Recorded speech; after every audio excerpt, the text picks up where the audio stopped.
So I was asking my 13-year-old daughter whether or not she looks at this YouTuber called Preston Goes, because he's a great YouTuber. I like his content. It's always emotional, great storytelling, and he's a funny guy too. So I love his content, right? But it's kind of like a creator that probably a younger person would look at, as opposed to me who's in my 40s. And I asked her, do you look at Preston Goes? And she responds to me and says, that's kind of look-based content.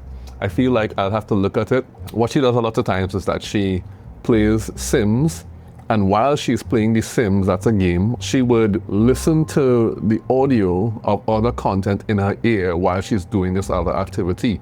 So her mode of learning about things is engaging with this content, which is visual, and it engages her hand and her mind. And then she would listen to some other content in her ear. So she loves this listening. But my other daughter, who was there in the kitchen at the same time, said, I feel like it's wasting the content if you just listen to it. I like to look at it. I like to see it.